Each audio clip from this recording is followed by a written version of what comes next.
12월 9일 월요일 아침 아모스서 5장 1절에서 17절까지 말씀 읽겠습니다.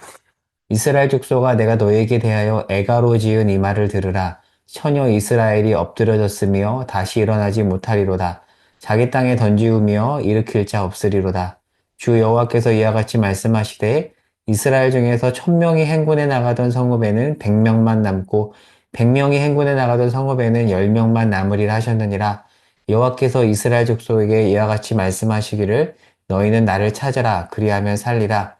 베델을 찾지 말며 길갈로 들어가지 말며 브엘세바로도 나아가지 말라. 길갈은 반드시 사로잡히겠고 베델은 비참하게 될 것임이라 하셨나니 너희는 여호와를 찾으라. 그리하면 살리라.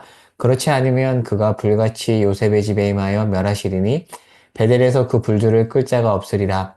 정의를 쓴 쑥으로 바꾸며 공의를 땅에 던지는 자들아 묘성과 삼성을 만드시며 사망의 그늘을 아침으로 바꾸시고 낮을 어두운 밤으로 바꾸시며 바닷물을 불러 지면에 쏟으시는 이를 찾으라. 그의 이름은 여호와시니라.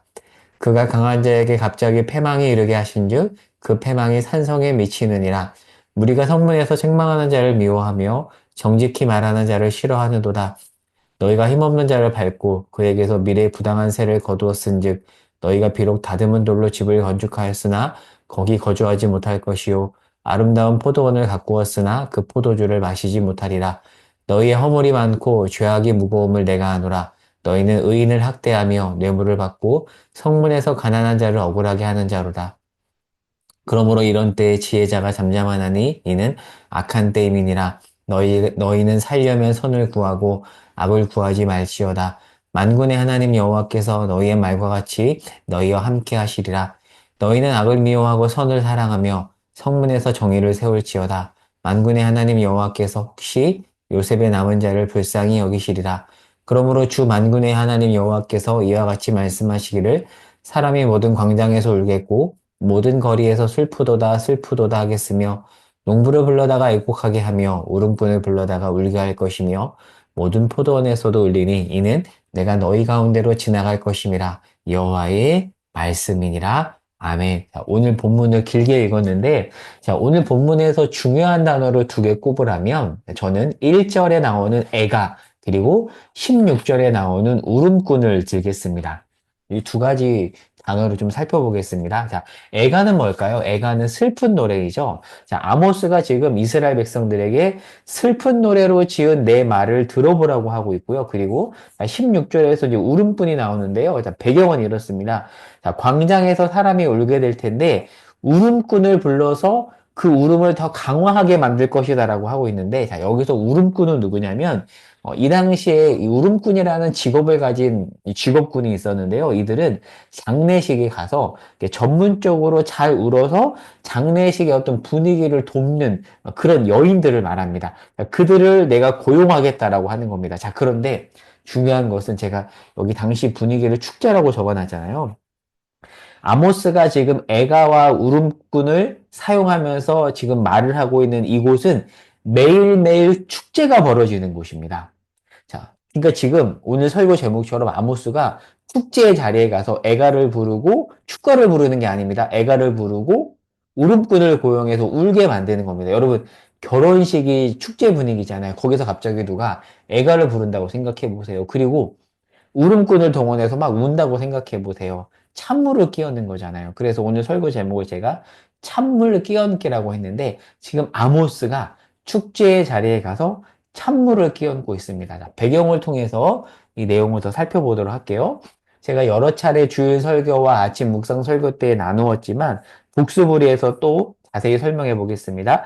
자, 호세아와 아모스는 동시대 선지자지만 약간의 차이는 있습니다. 둘 다 여로보암 2세 BC 793년으로부터 750년, 53년까지 최고의 번영기 때 활동한 선지자인데 호세아는 이 여로보암 2세 통치 말기, 그러니까 번영의 최정점에서 내려오는 그 시기에 활동한 선지자라면 아모스는 번영의 최고조점에서 활동했던 선지자예요. 그러니까 약간의 분위기가 다릅니다. 그러니까 지금 아모스는 가장 번영했을 때 온갖 축제가 벌어지는 경제적으로도 호황이고 정치적으로도 안정된 그 시점, 그때 찬물을 끼얹었던 사람이에요. 자, 그러면 이때 얼마나 번영했는가 본문을 통해서 살펴보면 자, 아모스서 3장 15절을 보겠습니다. 15절에 보면 고급 별장에 대한 이야기가 나오는데 3장 15절 제가 주일 설교 때도 한번 나누었죠. 기억나시죠? 3장 15절 겨울궁과 여름궁을 치니 상하궁들이 파괴되며 큰 궁들이 무너지리라. 여름 별장, 겨울 별장을 지었고요. 궁들을 고급 상하로 만들었대요. 자, 그리고 4장 4절에서 5절에 보면 3일에 한 번 11조를 드렸고요. 무수히 많은 재물을 드렸다고 나와 있습니다. 자, 그리고 6장 4절에서 6절을 보겠습니다. 6장 4절에서 6절에 보면 상하상에 누우며 침상에서 기지개 켜며 상하로 만든 침대, 그런 침대에서 여러분 혹시 주무셔 보셨나요? 어, 상상이 되세요? 상하상에 눕고 기지개를 켜면서 일어났대요. 그 당시 부자들이 그렇게 돈이 차고 넘쳤던 시대였습니다. 그러면서 종교적으로는 여러 차례 제사를 드리고 11조를 달드리는 호황기였습니다. 여러분 제사 드릴 때 이 당시에는 상당히 많은 돈이 소요되었어요. 특별히 재물을 드릴 때 그 재물이 비쌌거든요. 그래서 하나님은 율법에서 배려를 하면서 가난한 자들은 그런 고급 재물을 드리지 못하니까 비둘기로 재물을 드려도 된다고 했어요. 왜냐하면 하나님이 볼 때는 황소를 드리는 것이나 비둘기를 드리는 것이나 똑같아요. 왜요? 마음이 중심에 있다라면 똑같습니다. 자, 그런데 이 당시에는 비둘기를 드리는 사람은 별로 없고, 이렇게 최고급 황소, 오늘날로 따지자면 뭐 소로 따지면 뭐 쓰리뿔, 뿔뿔뿔 소 그런 소 비싸잖아요. 그런 소를 날마다 제물로 드린 사람이 정말 많았대요. 그렇게 드려도 생활에 별로 지장이 없는 사람들이 정말 많이 있었습니다. 자, 6장 4절에서 6절에 보면 이 당시 분위기가 보이는데 자, 6장 5절에서 6절을 읽어볼게요. 비파 소리에 맞추어 노래를 지절거리며 다윗처럼 자기를 위하여 악기를 제조하며 대접으로 포도주를 마시며 포도주를 대접으로 마셨대요. 고급 포도주를 귀한 기름을 몸에 바르면서 요셉의 환란에 대하여는 근심하지 아니하는 자로다. 요셉의 환란. 요셉의 때는 7년 대풍년 이후에 7년 대흉년이 있었잖아요. 그 흉년에 대해서는 전혀 염두에 두지 않고 생각지도 않아도 되는 그런 최고의 번영기. 그 시대상을 지금 이야기하는 겁니다. 날마다 잔치를 보내고 있어요. 자, 그런데 그때 지금 아모스가 와서 갑자기 슬픈 노래를 부릅니다. 그리고 찬물을 끼 얹으면서 울음꾼까지 고용하고 있습니다. 자, 오늘 본문 1절에서 6절에 보면 그렇게 복에 교화하고 있는 이들에게 아모스가 다가가서 여러분 망할 것입니다. 라고 지금 예언을 해요. 얼마나 황당하겠습니까? 상상을 해보세요. 사람들이 순순히 받아들였겠어요? 아니요. 황당한 거죠. 사실 지금 분위기는 애가보다는 축가가 훨씬 더 잘 어울립니다. 유명한 성악가, 가수를 불러서 노래에도 모자랄 판에 갑자기 아모스가 울음꾼을 고용해서 부른다고 하니 기가 막혔겠죠. 자, 이 당시 사람들은요, 예배를 잘 드렸습니다. 그러니까 예배를 안 드리지 않았어요. 예배를 성실히 잘 드렸고요.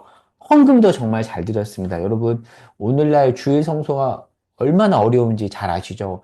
매주 꼬박꼬박 예배 드리는 것이 정말 어렵다는 것을 여러분 잘 알 겁니다. 그리고 헌금을 빠지지 않고 드린다는 것도 얼마나 힘든지 잘 아실 거예요. 그런데 이 당시 사람들은 성실히 예배 드렸고 헌금도 잘 드렸습니다. 그런데 뭐가 문제일까요? 자, 본문 7절을 보겠습니다. 뭐라고 지적하죠? 오늘 본문 5장 7절에 보면 하나님의 지적입니다. 정의를 쓴 쑥으로 바꾸며 공의를 땅에 던지는 자들이라고 말하고 있습니다. 정의와 공의가 무너졌다. 그리고 10절에서 12절에 보면 공정해야 될 그 재판에서 뇌물로 인해서 무죄가 유죄가 되고 뇌물로 인해서 유죄가 무죄가 된 거예요. 여러분 그런 말 들어봤죠? 유전무죄, 무전유죄. 이 당시 사회였습니다. 율법에 보면 하나님께서 그거 정말 싫어한다라고 여러 차례 말씀하시거든요. 그리고 심지어는 본문에 보면 가난한 자에게 부당한 세금까지 걷고 있습니다. 자, 그런데 그렇게 하면서 예배당에 와서는 날마다 성실하게 예배드리고 헌금도 잘 드린 거예요. 어찌 보면 그들이 드린 헌금 중에는 그렇게 착취한 잘못된 헌금도 있었던 겁니다. 자, 그러자 하나님이 너희가 드리는 예배대가 받을 수 없다라고 하면서 14절, 15절에 이렇게 말하죠. 너희는 살려면 선을 구하고 악을 구하지 말지어다. 15절 너희는 악을 미워하고 선을 사랑하며 성문에서 정의를 세우래요. 이 당시 성문은 재판이 열리는 곳이었거든요. 거기서 정의를 세우고 그때 와서 예배드리면 너희의 예배를 받겠다라고 하십니다. 자, 그러면 하나님이 지금 기회를 주시는 거거든요. 이 기회를 이들이 잘 받을 것인가? 어떻게 될까요? 자, 오늘 말씀을 정리하고 적용해 보겠습니다. 제가 한 10년 전에 노예 12년이라는 영화를 봤는데요. 자, 이 영화를 보고 제가 웬만하면 영화 보고 울지 않는데 이 영화를 보고 너무 속이 상해서 울었었어요. 왜 울었냐면 이 영화가 실화를 바탕으로 하는데 심한 노예 학대가 나옵니다. 반인륜적인 백인 지주가 나와요.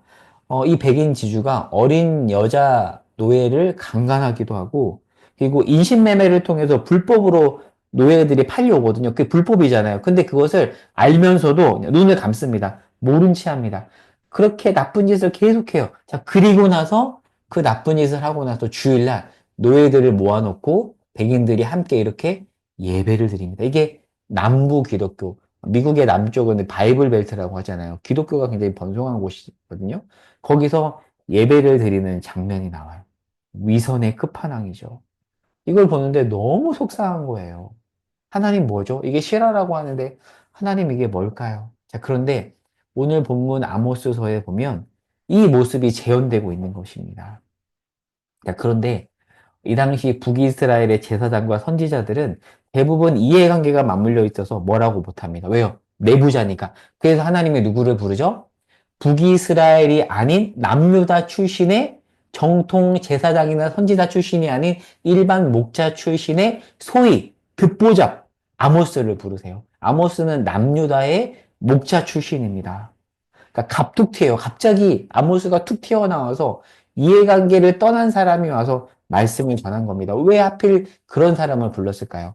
내부자는 이해관계가 얽혀있기 때문에 말을 하지 못합니다. 그래서 외부에 있는 아모스를 하나님이 세우셔서 그 아모스를 통해서 북이스라엘의 죄를 지적하십니다. 여러분 15절을 볼까요? 자, 오늘 본문 15절 다시 볼게요. 악을 미워하고 선을 사랑하며 성문에서 정의를 세울지어다. 만군의 하나님 여호와께서 혹시 요셉의 남은 자를 불쌍히 여기시리라. 얘들아, 너네 악을 미워하지도 않고 선을 사랑하지도 않는구나. 예배와 이웃을 향한 태도가 분리돼 버리자 하나님께서 이들을 책망하는 것입니다. 자, 여러분 오늘 말씀을 정리하면서 생각해 볼게요. 자, 우리가 만약에 예배를 잘 드리고 있어요. 그리고 우리끼리 잘 먹고 축제를 즐기고 있는데 갑자기 외부에서 한 사람이 와서 너희 예배 잘못 드렸어라고 하면 기분 나쁘겠죠. 너희가 지금 이웃 사람과 분리된 채 예배 드리고 있는데 그거 틀린 거야라고 한다면 기분 나빠서 나가라고 할 것 같습니다. 이 당시 분위기가 그랬어요. 그래서 사람들이 아모스의 말을 듣지 않습니다. 바라기는 만약에 오늘날 우리에게 이러한 하나님의 아모스와 같은 사람을 불러서 우리에게 이러한 외침을 전하셨을 때 우리가 겸허히 듣고 통회하고 무릎 꿇는 일이 있기를 소망합니다. 너 뭐야? 라고 하지 않고 죄송합니다. 주님, 죄송합니다라고 무릎 꿇고 겸비하는 겸손한 모습이 오늘날 우리 그리스도인들에게 한국 교회 안에 있기를 간절히 소망하며 이것을 위해서 기도하는 이 아침이 되기를 소망합니다. 오늘 기도 제목입니다.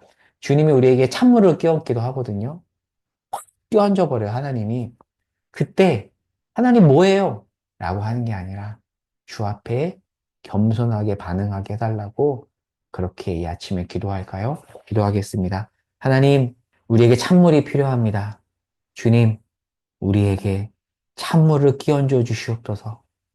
우리가 잘못된 길로 가고 있을 때 주님의 외침이 들리게 하시고 들릴 때 겸손하게 돌이키게 하옵소서. 예수님의 이름으로 기도합니다. 아멘.